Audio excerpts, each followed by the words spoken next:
If the Navy had a nightmare, it would look a lot like the Mekong Delta. Not the open blue of the Pacific, not the elegant decks of carriers or the thunder of destroyers, but a humid, stinking brown maze where the water barely covered the mud and everything alive wanted you dead or infected. By 1965, the United States Navy realized something deeply uncomfortable. They were losing a war they couldn't even sail into. The Viet Cong weren't shipping weapons across oceans. They were pushing them up the Mekong River in wooden sampans, hidden under rice sacks and fishing nets. The Navy's mightiest fleet, capable of flattening a continent, couldn't touch the guy in black pajamas paddling through a canal no wider than a driveway. So they did what the Navy does when it's backed into a corner. They improvised. Someone in Washington signed off on Operation Game Warden, which sounded heroic enough to sell to Congress. The idea was simple. Send small, fast patrol boats upriver to intercept enemy traffic and assert control. The problem was, the Navy hadn't built anything that could survive that environment since the Civil War. Their entire doctrine was blue water, open ocean, big ships, radar, long-range engagements. Vietnam's rivers were the opposite. Close range, ambush-prone, shallow, and winding. The enemy wasn't on the horizon. He was 20 feet away and already aiming. Into that chaos came the Patrol Boat River, better known as the PBR. It looked less like a warship and more like something your weird uncle might take bass fishing, if your uncle also had a death wish and a few machine guns lying around. 31 feet long, fiberglass hull, twin diesel engines, water jet propulsion instead of propellers. It could do 40 knots in 3 feet of water and turn almost within its own length. It was the fastest thing in the Delta, and it had to be. The early crews called themselves river rats, half in pride, half in disbelief that the Navy had turned them into something between pirates and exterminators. Their mission was part interdiction, part reconnaissance, and part suicide run. They patrolled rivers so narrow the jungle branches scraped their shoulders, stopping boats to search for weapons or contraband, and praying they weren't walking into an ambush. Every ripple in the water looked suspicious. Every child on the shore might be carrying grenades. The first few months were a learning curve measured in blood. Fiberglass hulls offered no protection from rifle fire. The boat's weight gave away its position, and the water jet sucked in debris until the engines coughed and died. The men learned quickly that speed and aggression were their only armor. When shots rang out, you didn't duck. You gunned it straight forward toward the muzzle flashes. It wasn't bravery so much as survival logic. Whoever stopped moving first usually ended up in the river. Life aboard a PBR was a study in discomfort. The air was heavy with diesel fumes, mosquitoes, and the smell of river rot. The sun cooked the decks by day, and the humidity soaked everything by night. There was no bathroom, no galley, no shade, just a cooler full of sea rations and a can of beer that was always warm. And yet, somehow, the crews made it work. They named their boats like they were pets. Black Bertha, Iron Butterfly, Charlie Chaser. They painted sharks' mouths on the bows and taped pinup girls to the gun mounts. It wasn't regulation, but regulation didn't mean much when you were 30 miles up a river that didn't officially exist on Navy charts. The PBR was the wrong boat for the wrong war, and that's exactly why it worked. The big ships couldn't touch this fight. The PBR crews went where nobody else would, did what nobody else wanted to do, and turned chaos into strategy. They were the Navy's unwanted children, fighting a war the admirals pretended wasn't theirs. And in the steaming jungles of the Mekong Delta, that little fiberglass boat became the beating heart of the Brown Water Navy. Next came the hard part, figuring out how to make a weapon out of a speedboat. The Patrol Boat River, or PBR if you wanted to sound like you belonged there, wasn't designed by the Navy. It was more like built by committee in panic. When the orders came down to create a river patrol craft, the Navy realized it didn't even have the blueprints for something that small or agile. The solution? They called in civilian boat builders who made pleasure craft. Because nothing says combat ready like a fishing boat with a machine gun problem. The winning design came from Uniflight, a company out of Bellingham, Washington that normally produced fiberglass yachts. They took one look at the specs, 31 feet long, flat-bottomed hull, twin diesel engines, and water jet propulsion and said, "Sure, we can make that, but it's not going to stop bullets." The Navy shrugged. Armor was heavy, and weight was the enemy of speed. So the PBR became a paradox, fast enough to dodge bullets, but thin enough that even a stiff breeze might punch through the hull. The power plant came from General Motors' 6V53N diesel engines, each producing 180 horsepower. Together they pushed the boat to over 40 knots, around 45 miles per hour, on water barely deep enough to float a canoe. Instead of propellers, it used jacuzzi water jets, because props would have been torn apart by sandbars and jungle debris. The jets made it nimble, able to spin 180 degrees in seconds, but they also clogged with trash, mud, and the occasional dead fish. Engineers in Saigon became experts at disassembling impellers with pocket knives. Officially, the PBR carried a crew of 4, a boat captain, a forward gunner, an aft gunner, and an engineer. In reality, everyone did everything. The captain might be on the twin 50s 1 minute, calling in a medevac the next. The engineer doubled as the cook, medic, and part-time mechanic. There were no ranks that mattered once you were upriver, only competence and trust. And then there was the firepower. The standard setup was a twin-mounted M2 50 caliber Browning machine gun in the forward turret, capable of turning trees, sampans, or an unlucky insurgent into mulch in seconds.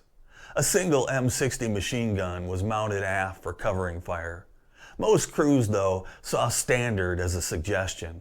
Some bolted an M79 grenade launcher to the gunnel. Others lashed extra rifles or a 60mm mortar on deck. There were even reports of crews strapping claymores to the sides for crowd control. If it fired something, a PBR crew probably tried to mount it. The boat's electronics were equally improvised. A Furno radar set, borrowed from commercial fishing vessels, was their main navigation tool. Spotlights and starlight scopes were often jury-rigged onto poles for night patrols. The radio was their lifeline, and they kept it running even when half the wiring had corroded into green dust. Everything about the PBR screamed field expedient genius. American know-how meeting tropical chaos. Comfort didn't exist. The deck baked under the sun, and the fiberglass hull trapped heat like an oven. Rain soaked everything not already rusted. The crew's helmets were optional. Most preferred soft caps or bare heads, since sweat made the liners unbearable. You could tell a PBR crew by the smell alone. A mix of diesel fuel, river slime, gun oil, and damp uniforms that never fully dried. Still, there was something addictive about the boat. It was raw power, responsive, fast, and alive in a way that made even seasoned sailors feel like daredevils. One wrong turn and you were grounded.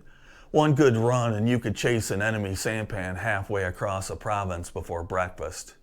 The men who mastered it developed an instinct for the rivers, where the currents hid, where ambushes waited, and how to turn a fiberglass coffin into a weapon. But no amount of horsepower or ingenuity could change what the Mekong truly was, a liquid jungle full of ghosts. The PBR was ready for action, but it was about to discover what close combat really meant. Because in the Delta, the enemy wasn't miles away across open water. He was already in the trees, waiting for you to pass. The Mekong Delta didn't just test the PBR, it tried to eat it. The rivers were slow-moving veins of mud and rot, bordered by jungle so dense it felt alive. Every branch dripped, every mangrove root looked like a hand reaching out of the water. You could smell the place before you saw it. Diesel fumes, swamp decay, cordite, and something faintly metallic that might have been fear. Patrolling meant hours of silence followed by 10 seconds of absolute chaos. The enemy never announced himself. He didn't have to. He was invisible until the muzzle flashes started. Viet Cong fighters wore black pajamas, blended into the foliage, and fired from so close you could see the muzzle smoke curl in the humidity. They knew the terrain like the backs of their hands. The Americans were the intruders. No matter how many maps they drew or coordinates they called, they were guests in someone else's swamp. Ambushes followed a familiar pattern. The PBR would nose around a bend, engines humming low, when the first burst of AK fire ripped through the air, Splinters, screams, then reflex. Every gun on the boat opened up. The twin 50s thundered, cutting through tree lines and shattering the illusion of calm. The forward gunner fired blind, hoping to hit something before the RPGs found their mark. One rocket-propelled grenade could end everything. A lucky hit would shred the fiberglass hull like tissue paper. Survival depended on aggression. You didn't hide, you accelerated. The rule was simple. The faster you moved, the smaller the target you made. If you stopped, you died. Crews learned to return fire while turning, spinning, and reversing course, kicking up curtains of brown spray that doubled as cover. The water jets gave them a weird advantage, for the ability to pivot 180 degrees and come back for another run before the enemy even reloaded. The Viet Cong adapted fast. They booby-trapped the banks with mines and wires strung across narrow channels. They'd float barrels in the water, knowing a curious sailor might nudge it and detonate a charge hidden underneath. It was a game of nerves, played in the world's worst aquarium. To cope, the crews developed their own kind of madness. They named dangerous stretches of river after horror movies. Heartbreak Bend, Ambush Alley, Little Stalingrad. They joked that the Mekong wasn't brown because of silt, it was brown from all the blood. Gallup's humor was the only thing that kept them sane. Every man had a story of the time he should have died but didn't, and every one of them knew the next patrol might be the one that cashed that debt. Rules of engagement blurred fast. Officially, they could stop and search any sampan that looked suspicious. Unofficially, every sampan looked suspicious. Women, children, and farmers shared the same riverways as smugglers and fighters. A fisherman rowing toward you could be harmless or carrying a satchel charge. The line between combat and murder vanished somewhere between the reeds. By late 1966, the Navy had more than 250 PBRs operating in the Delta, but they were still outnumbered and outmaneuvered. Each boat might patrol up to 60 miles of river per day, often alone, often at night. The nights were worse than the days. Black water, flickering fireflies, and the occasional echo of gunfire bouncing down the channels. The only light came from tracer rounds and burning villages on the horizon. This wasn't naval warfare. This was knife fighting in a swamp. The Navy had entered a world where radar was useless. Compasses spun from magnetite deposits, and the horizon was a wall of leaves. But somehow, the brown water sailors adapted. They learned to read ripples, smell ambushes, and fight an invisible enemy in a place no sane admiral would have dared to send them. And when the rivers proved too hostile to control from patrol boats alone, the Navy came up with something even stranger, a floating army. The Navy eventually realized you can't hold ground from a boat. You can patrol it, you can shoot at it, but you can't own it. The Viet Cong learned to wait until the PBRs passed, then reappear like ghosts. To truly control the rivers, the Navy needed something that could stay, something that could bring the fight into the jungle and keep it there. That's how the Mobile Riverine Force was born, an unholy marriage of the U.S. Army's infantry and the Navy's knack for floating steel. Think of it as a wet armored division. The riverine fleet included the PBRs and swift boats, but it also fielded beasts called monitors, armed troop carriers, and Zippos, floating flamethrower platforms named for what they did best. Each one was a Frankenstein creation, welded together from barges, landing craft, and sheer American stubbornness. The monitors were the muscle. They carried 40mm cannons, 50 cal turrets, grenade launchers, and sometimes even 105mm howitzers ripped from tanks. The ATCs, nicknamed Tango boats, hauled infantry straight into combat zones through canals no wider than a highway lane. They had armor plating and steel hulls, a luxury the PBR crews could only dream about. And then there were the Zippos, flamethrower boats that could turn a riverbank into a wall of fire, clearing vegetation and anything unfortunate enough to be hiding in it. The smell after a Zippo pass was unforgettable, and not in a good way. Supporting all this madness were the YRBMs, Yards Repair, Berthing, and Messing. Those were massive floating bases that served as mobile headquarters, barracks, and repair shops for the entire fleet. Imagine a barge the size of a football field, covered in antenna masts, cranes, fuel tanks, and sleeping quarters. The YRBM was part battleship, part truck stop, part floating town. PBRs would tie up alongside for resupply, refuel, grab a hot meal, and swap stories before heading right back into the dark. The Mobile Riverine Force turned entire sections of the Mekong into amphibious battlegrounds. Operation Coronado, launched in 1967, saw thousands of soldiers shuttled by boat directly into Viet Cong strongholds. The concept worked, most of the time. The problem was communication. Army officers shouted into radios that didn't use the same frequency as Navy ones. Pilots flying cover had to guess which smoke color meant enemy and which meant us.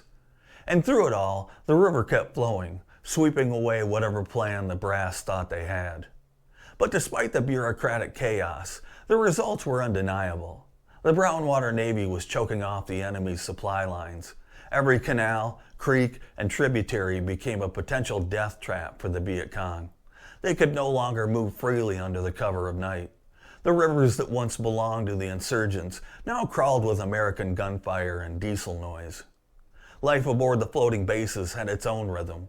Crews would sleep during the day, patrol at night, and measure time in cups of instant coffee. You could smell the mix of sweat, fuel, and fried food long before you saw a YRBM. It was a strange comfort, the sight of lighted decks, the hum of generators, and a place to shower with water that wasn't full of parasites. The Mekong Delta was starting to look less like a no man's land and more like a naval grid. The Navy had managed to create a kind of inland ocean, complete with fleets, bases, and battle zones that shifted daily. It wasn't elegant, but it was effective. By late 1967, the Brownwater Navy was no longer an experiment. It was a force. The rivers belonged to them, at least for now. But every victory came with a growing sense that the enemy wasn't finished. The jungle was watching, waiting, and sharpening its teeth for what would come next. The calm before the Tet didn't feel like peace. It felt like the river holding its breath. Nobody joined the Navy expecting to live on a 31-foot speedboat in a swamp. Yet by 1967, hundreds of sailors had traded the ocean for the Mekong and discovered that survival depended on something stronger than training. It depended on each other. A PBR crew was a family in the most dysfunctional, adrenaline-soaked sense of the word.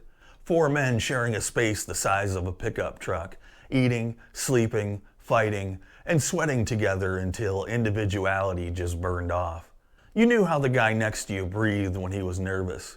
You knew the exact sound your engineer made when he hit his head on the engine cover again. Every quirk became familiar because your life literally ran on their reflexes. There was no officer's lounge, no chain of command worth a damn once you left the base. The boat captain might technically be an E5, but authority on the river was earned by competence, not insignia.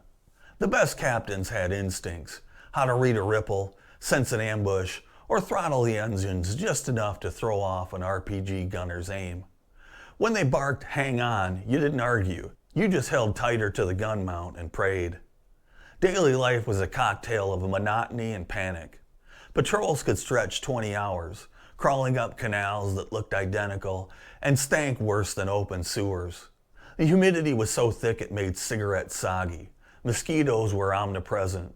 The river was full of things that wanted to crawl into you, and rain came down in sheets that turned the world to static. Boredom would set in so deep that even the gunner would start counting coconuts floating by. Then, without warning, everything erupted in gunfire.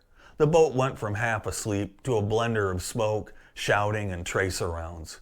They filled the hours between chaos with dark humor. You had to. They painted names and teeth on their boats. Puff's Mistress, Delta Queen, Blood, Sweat, and Beers. Someone once taped a Playboy centerfold over a bullet hole because she took one for the team.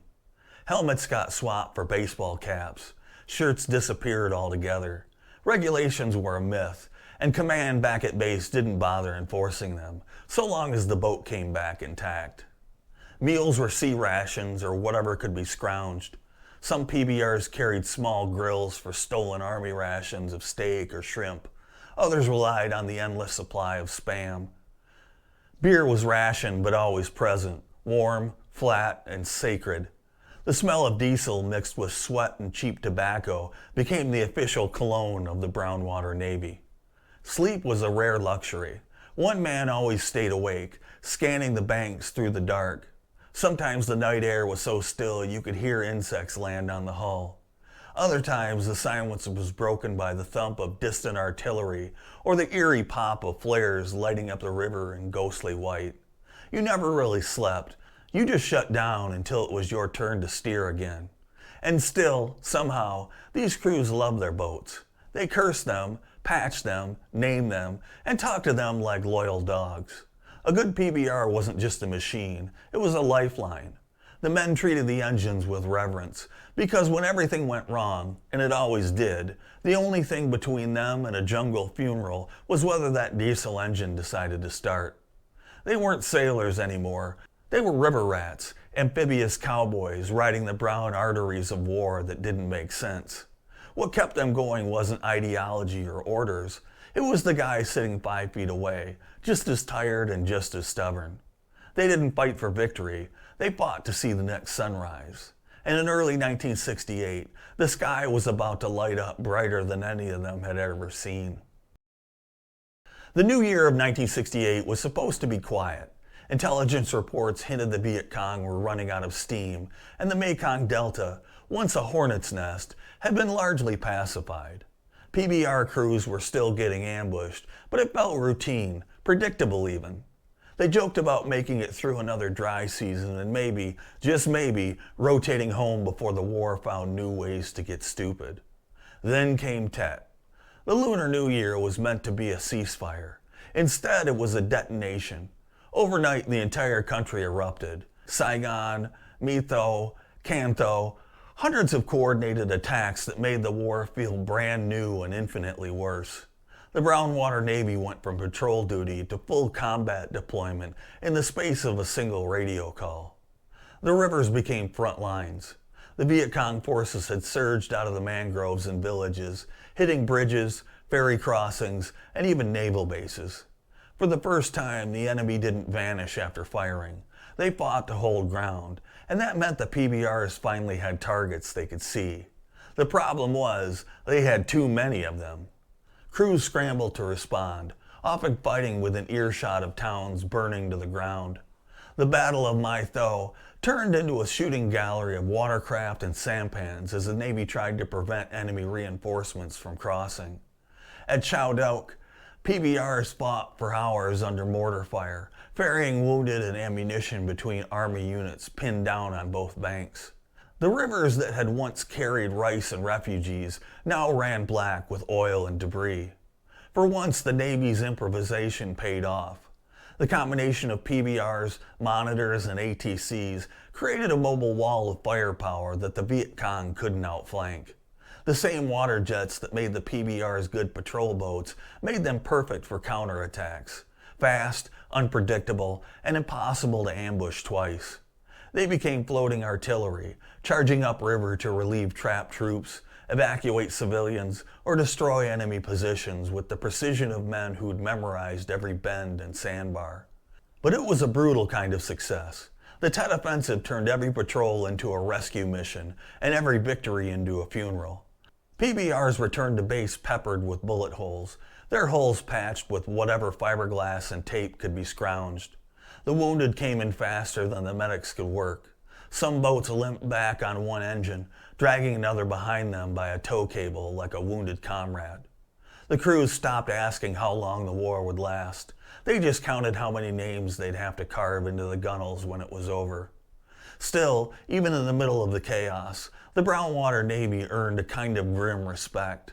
The Army might have owned the ground, but without those boats, nobody could move, resupply, or escape. The rivers were the arteries of the South, and for a few crucial months in 1968, it was the sailors, sunburned, sleepless, and running on coffee and rage, who kept the country's heart beating. When the shooting finally slowed, the Navy's little boats had done something no admiral thought possible. They'd taken the full force of a national offensive and held their ground without retreating to open sea. It was the high water mark of the Brown Water Navy, its proudest and most painful moment. But the war was shifting again. The same strategy that made the PBRs essential now made them obsolete. The Nixon administration began Vietnamization, turning operations over to the South Vietnamese. Slowly, the American boats were reassigned, dismantled, or given away.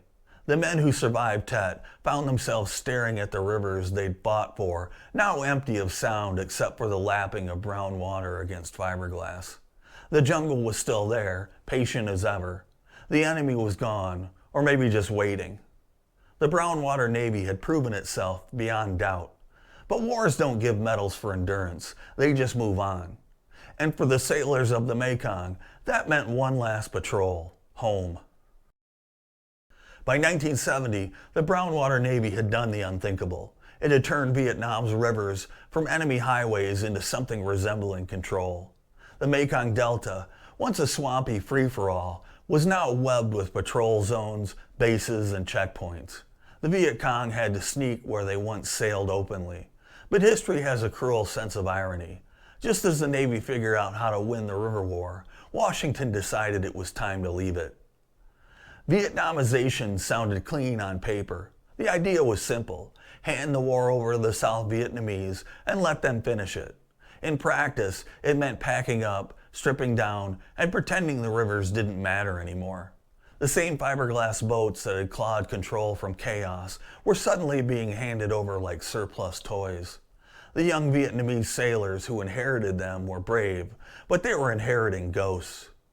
For the Americans, departure was quiet and anticlimactic. No carrier flyovers, no homecoming bands. The men who had fought in the mud and mangroves boarded planes wearing the same sweat-stained jungle fatigues they'd arrived in, now patched with more scars than their uniforms could hold. When they landed back in the States, most found that nobody even knew the Navy had been in Vietnam rivers, let alone that hundreds of sailors had died there. Over 500 brown water sailors were killed in action. Thousands more were wounded, often by shrapnel that never fully left their bodies. But in the official story of Vietnam, they were a footnote, overshadowed by Marines in Khe Sanh and Army grunts in the La Drang Valley. The Navy's own top brass moved on to focus on submarines and carriers again. The River War didn't fit the narrative of sleek efficiency and global reach. Those who fought it felt exiled even among their own service. Sailors who never saw the sea became a running joke among the blue water crowd. But it wasn't funny to the ones who'd watched friends vanish into the slit or seen their boats come back looking like Swiss cheese. These weren't luxury duty sailors. They were men who had lived ankle deep in diesel fuel and river muck, fighting enemies so close they could smell the cordite from their rifles. When the last American PBRs left Vietnam, they were either burned, sold, or left to rot. The once proud flotillas of the Mekong disappeared almost overnight. The Navy's River Patrol Force was officially dissolved, its records boxed up and forgotten in warehouses. What had been a desperate, brilliant improvisation vanished under the tide of bureaucratic amnesia. But the story didn't stay buried forever. Decades later, a different kind of wake rippled across the cultural surface. Hollywood discovered the PBR. In 1979, Apocalypse Now hit theaters, and suddenly everyone knew what a river patrol boat was, sort of. The movie's PBR-31, its crew sunburned, half mad, and blasting rock music through the jungle, became an icon of the war's insanity.